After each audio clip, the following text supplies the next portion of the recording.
किसी भी विषय पर बात कीजिएगा तो आपके जहन में भी ये बात निकलेगी, पता नहीं क्यों। खाने को सादा दाल रोटी होती थी, लेकिन फिर भी किसी को खून की कमी नहीं होती थी, पता नहीं क्यों। स्कूल में अध्यापक खूब कान खींचते थे, डंडों से पिटाई होती थी, लेकिन कोई बच्चा स्कूल में डिप्रेशन के कारण आत्महत्या नहीं करता था, पता नहीं क्यों।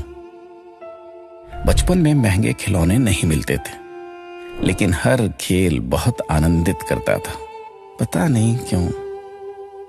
घर कच्चे होते थे, कमरे कम होते थे, लेकिन माता पिता कभी वृद्धाश्रम नहीं जाते थे, पता नहीं क्यों।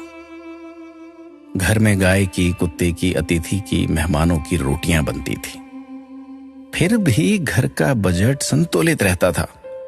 आज सिर्फ अपने परिवार की रोटी महंगी हो गई, पता नहीं क्यों।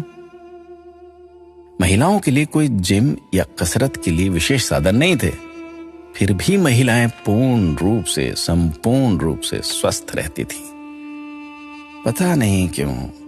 भाई भाई में, भाई बहनों में अनेक बार खूब झगड़ा होता था, आपस में कुटाई तक हो जाती थी, परंतु आपस में मन मुटाव कभी नहीं होता था, पता नहीं क्यों। परिवार बहुत बड़े होते थे, पड़ोसियों के बच्चे भी दिन भर खेलते थे, फिर भी घरों में ही शादियां होती थी, पता नहीं क्यों।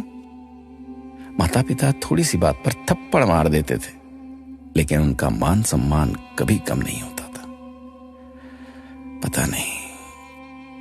ऐसे अनेक क्यों के सवाल दिल में उठ रहे हैं। आप सभी तक इस क्यों को पहुंचाने की कोशिश कीजिए। शायद फिर से पहले जैसा सौहार्दपूर्ण वातावरण, आपसी प्रेम, एकता का माहौल बने। एक एक 11 होते हैं। अपना ख्याल रखिएगा।